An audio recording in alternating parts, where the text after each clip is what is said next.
Hey guys, welcome to the Wolfson family household. Here we are in the kitchen, and today I've got two fabulous helpers. Can y'all introduce yourself? I'm Brooke. I'm Logan. And how old are you guys? I'm 8. I'm 4.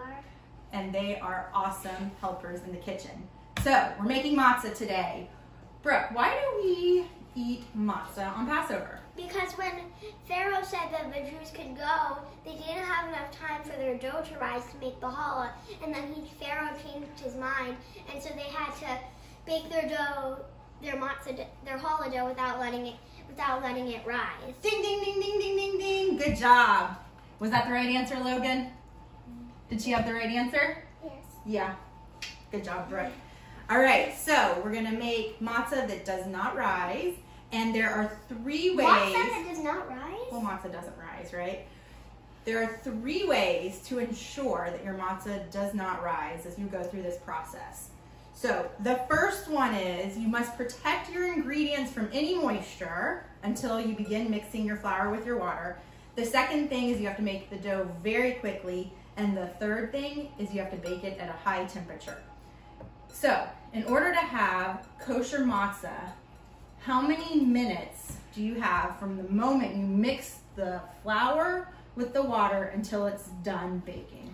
18 minutes. Ding, ding, ding, ding, ding, ding, ding, again. You guys are like matzah geniuses. Yeah, and also when I made matzah at my school, and I read a book about runaway matzah. That is a very, very good book. So, before you get started, the first thing you want to do is turn on your oven because you want it to be really hot by the time you put in your dough. So I set it to 475, and I went ahead and I put a cookie sheet into the oven. That's a lot. That is hot. So that it could be heating up as well. Then we are going to start mixing our ingredients together. For those of you who have been to the grocery store and are having a hard time finding yeast, this is a recipe that does not need yeast. Yay! So that's exciting. All you're gonna need is flour, water, and salt. You'll also wanna have handy a rolling pin and a fork. So we're gonna mix together. And the timer. And the timer. If you'd like to time yourself and see if you can do it in 18 minutes, go for it. We're gonna try. We all know how things go with kids. Always takes longer than you expect, but we're gonna go for the 18 minutes and see what we can do. All right, so you're gonna mix 1 cup of water, 1 cup of flour and 1/3 cup of water together. You're first gonna mix it together with a fork in the bowl, and then you can take it out and put it on the counter and knead it some. It's gonna take between 3 and 5 minutes. You want it to form a smooth ball. And if you're finding that it's really sticky, sticking to the counter or sticking to your hands, you can add a little bit of flour at a time, about 1 tablespoon at a time, until the dough gets to a consistency that isn't sticky. So let's go.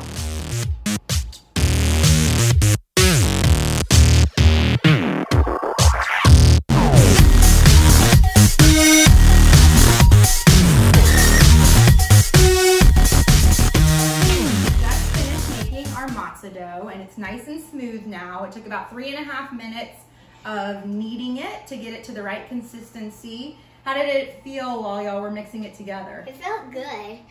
My brother is playing with flour. Logan, how did it feel when you were mixing the matzah dough? Good and fluffy. Good and fluffy. It was a little bit sticky in the beginning, so Brooke and Logan added some flour to their hands, which is another good option to keep it from sticking to you. So our next step is we're gonna break our dough into about egg-sized pieces. No pizza. Pizza on the brain, I guess. To egg-sized pieces, and we're gonna roll it really thin. The trick to getting the matzah really crispy is it's gotta be super, super thin. Can I roll it? First, can you help me break it into egg-sized pieces? We're actually you're gonna need a rolling pin to do this. And what you're gonna do is you're gonna wanna just roll it out from the center out until it gets thin. What you might find is you wanna roll it, let it rest for a minute, and then roll it again, and you'll be able to get it even thinner. As soon as you're done with the rolling, you're gonna take a fork and you want to just poke holes all around the matzah on both sides. Make sure you flip it over and use the fork on both sides. Does that make the cracker holes? It does make those little holes that you see when you buy matzah, and it also prevents the matzah from bubbling and rising. So on to the next step.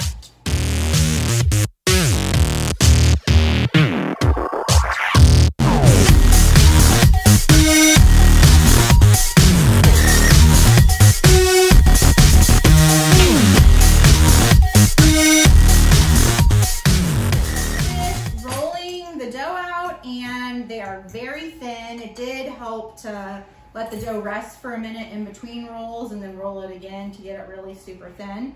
Now Brooke and Logan are I'm gonna ask y'all to start poking holes in the matzah. You're gonna do one side, flip it over and do the other, and you wanna cover the whole thing.